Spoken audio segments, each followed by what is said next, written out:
all done. Next one. Spaz. Spaz. Come here, boo. Here, next one. All right, so in my first week, I made sure to grasp like the dress code and professional norms, and I also set up like a regular routine to ensure that I'm always on top of my internships. Basketball. And this is where I can also manage like my schedule like efficiently and make sure I have any time for outside appointments as well. Good boy. All right, next one. Come here.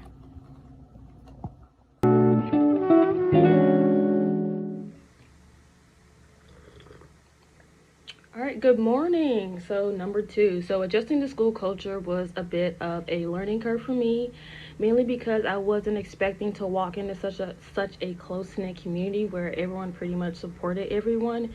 So it did challenge my initial assumption because it was not what I expected, or at least what I anticipated culturally when I first walked in there. So I had to take the initiative to conduct my own research to gain a better understanding of the community.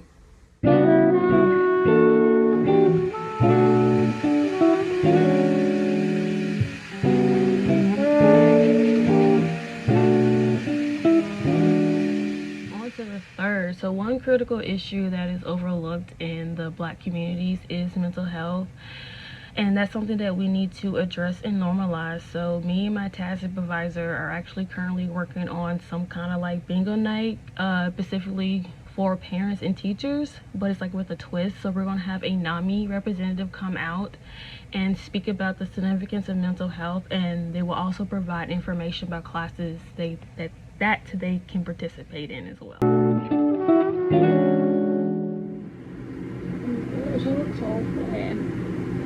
All right, guys, so this is competency 4. So one of the key objectives this school year is to improve the attendance rates, and to achieve this we delved into research to identify like effective strategies for motivating kids to attend school.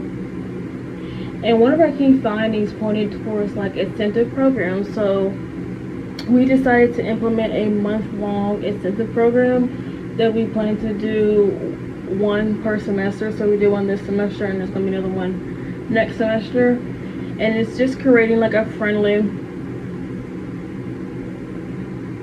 y'all know how important that part is, but it's just pretty much like creating like a friendly competition between like the 7th and 8th graders to see which grade will achieve like the highest attendance.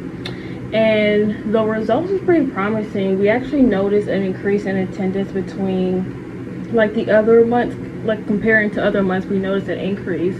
And so as a reward for the 7th graders, because they won, we enjoyed like a celebration with a movie day and a fun day for the kids.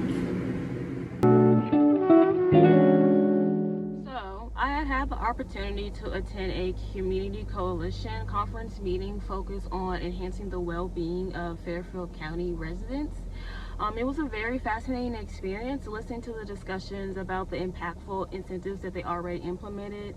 And they also highlighted projects like the walking trail apps, which actually provides residents with the access for free walking trails. And additionally, there was a discussion about raising awareness about the food share programs throughout Welcome to my yoga mat. So we're on competency 6. So to implement this approach, I employ active listening in my weekly check-ins with my middle school students on my caseload. I make sure that I use empathetic communication when students are expressing their thoughts and feelings. Like for instance, I will use phrases like, I can only imagine how you can feel right now, or I can see how that can be frustrating, particularly when our conversations are about teachers, because that seems to be like a focal point of our weekly check-ins.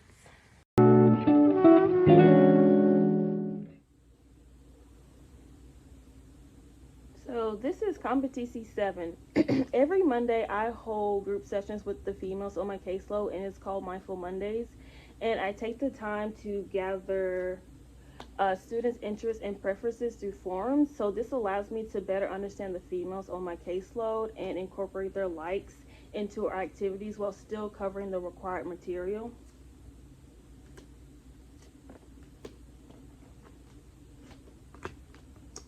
Boom. And since I may not always see the students on a regular schedule, I always utilize a Excel sheet to track who I meet with, when and where, and this helps me ensure that I'm meeting with students consistently.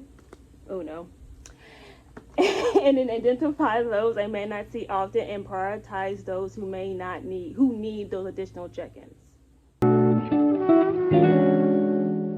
welcome to me and my rabbit having breakfast. Well, him just having breakfast because I already had breakfast. So we're on competency 8. So whenever a student is referred to communities and schools, we go through like a series of like assessments. So one of the first assessments the student goes through is just focuses on their perspective for the current school year. And then the other one delves into like more like personal aspects, so such as like identifying like risk factors and just like viewing their grades. And like we use this information, like we craft like a personalized like student support plan to assist them in the areas that they might be like facing like challenges in, and then we can just help them improve from there.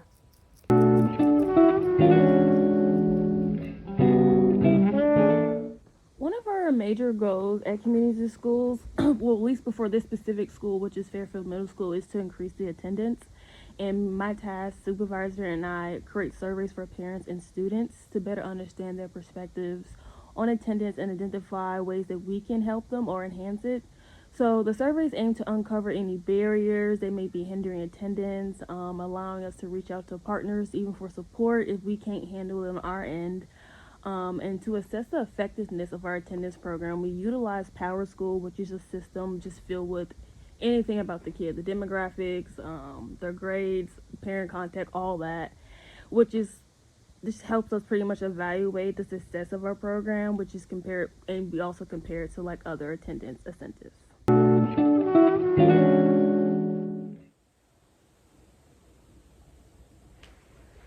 So to ensure that I prioritize self-care, I engage in like self-reflection in my journal like every Sunday, and I'm very vigilant about recognizing signs of burnout or extreme stress. It's important for me to communicate with all parties involved in my field placement about any challenges or issues I'm having. And ultimately, this is a learning opportunity, and I recognize that I don't need to do this entirely by myself.